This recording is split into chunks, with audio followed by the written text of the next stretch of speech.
కావాలి వ్యవసాయం మన భవిష్యత్తు కోసం. నేను మీ ఆదర్శ రైతుని. మీకు అందుబాటులో ఉండే రైతుని. మీరు ఫస్ట్ టైం గనుక మన ఛానల్ చూస్తున్నట్లయితే ఛానల్ సబ్స్క్రైబ్ చేసుకోండి. అలాగే లైక్ అండ్ షేర్ చేయండి మన వీడియోస్‌ని. ఈరోజైతే డేట్ వచ్చి 107 రోజులవుతుంది.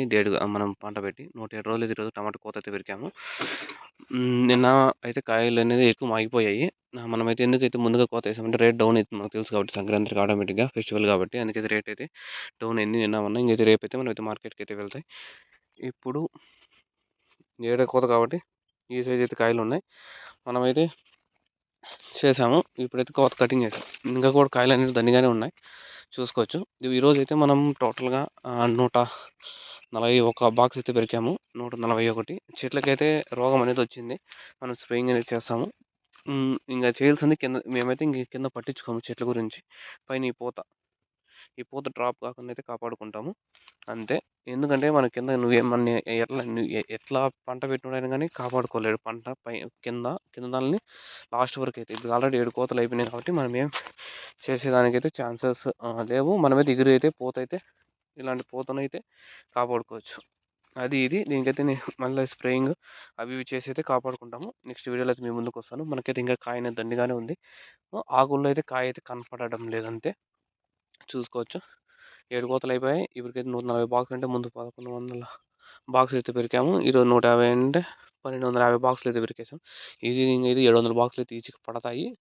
ఇంకా ఈజీగా ఎంతైనా 10 కోతలైతే పెరుకుతాం. 10, 15 పెరిగినాయి. మళ్ళా ఏమన్నా ఇగురొస్తే పూత కూడా కనిపిస్తుంది చూడండి. ఆ పూతైతే నిలబెట్టుకునేకి స్ప్రేయింగ్‌లయితే చేసి చూస్తాం. ఇది ఈరోజుటి సమాచారం. రేపు వీడియోలో మళ్ళా టమాటా రేట్లతో పాటు ఇంకా కొంచెం అయితే మిగిలిపోయింది. ఒక 7, 8 గుంటలంత టమాటాలు. ఒక ఎకరా అయితే పెరకలేదు. మధ్యాహ్నం వరకే కాబట్టి పెరికేసి 141 క్రేట్లు పెరికేసి వెళ్ళిపోయాము. రేపైతే మాక్సిమం ఇంకా 30 క్రేట్లు అయితే అవ్వచ్చు ఈ దీంట్లోనే. ఇప్పటికి మనమైతే 150 పైన కోతలైతే అన్నీ వేసాము ఫస్ట్ కోత తప్పిపోతే. పంట పెడితే ఇప్పటికైతే మనం 1200 క్రేట్లు లెక్కేసుకో. ఆ 50 క్రేట్లు తోసేసిన 150తో వేసుకుని ఎంత వస్తుందో లెక్కేసుకోండి. మీకు అర్థమవుతుంది. మనకు లాస్ వచ్చి ఉంటుందో నష్టం వచ్చి ఉంటుందో ఇప్పటికే మీకు అర్థమైపోయి ఉంటుంది. పంట పెడితే పర్ఫెక్ట్‌గా పెట్టాలి. మనకేదో ఇంక కూడా పోతొస్తుంది. నేను చెట్లు ఒకతానే చూపియలేదు. చాలా చెట్లు చూపిస్తున్నాను. మనం వదిలే మందులు, స్ప్రేయింగ్‌ల వల్ల అయితే ఈ పూతైతే ఎగిరిపోతాయి చూసుకోండి. 7 కోతలయిపోయినాయి. ఇట్లా ఇగురొస్తుంది.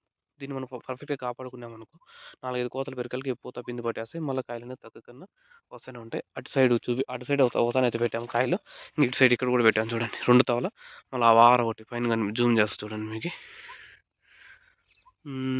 జూమ్. అక్కడైతే పెట్టాము. జూమ్‌లో కనపడడం లేదు. 5 తావలైతే పెడతాము. ఎందుకంటే ఎక్కడ దగ్గరైతే అక్కడ. ఇది ఈ రోజుటికి. ఇంకైతే రేపైతే నెక్స్ట్ వీడియోలో మీ ముందుకొస్తాను. Please share and subscribe our channel Adarsh Raithu. 2 తావలు పెట్టాము. అక్కడ అవుతాన ఇంకా 3 తావలైతే సపరేట్‌గా పెట్టాము. ఎందుకంటే మనకు రోడ్డు దగ్గర ఉంది కాబట్టి ఎక్కడుంటే అక్కడైతే పెట్టుకుంటాం. కాయలు మోసేది తగ్గుతుంది కాబట్టి. ఇది ఇప్పటివరకు ఉన్న సమాచారం. నచ్చితే మన ఛానల్ లైక్, షేర్, సబ్స్క్రైబ్ చేసుకోండి. నేను మీ ఆదర్శ్ రైతుని. మీకు అందుబాటులో ఉండే రైతుని. అందరికీ భోగి శుభాకాంక్షలు. పూత బాగా వచ్చేటట్టు చూసుకోండి. మీరు పర్ఫెక్ట్‌గా ప్లాన్ చేసుకోండి. ఇప్పటికైతే 1200 బాక్సులు వీకేసాం కాబట్టి 1250 అయితే వెళ్ళిపోయాయి. రేపైతే 1300కి వెళ్ళిపోతాం. 1250 రేపైతే 40, 50 క్రేట్లు అవుతాయి అనుకో. 40 బాక్సులు అవుతాయి ఈజీగా. చూసుకొని రేపు పెరిగిన తర్వాత చెప్తాను. 40, 50 అవుతాయో ఇప్పుడే చెప్పకూడదు ముందుగానే. మళ్ళీ ఇంకో ఎకరా ఉంది కాబట్టి అది అయితే రేపైతే కోత వేసి వస్తాను మీ ముందుకు. మళ్ళీ రేపు వస్తాను. ఆ ఎకరాలోటివి ఈ ఎకరాలోటివి అయితే ఇప్పుడు అప్డేట్ చేస్తాను. Please share and subscribe our channel Adarsh Raithu. Thank you all farmers.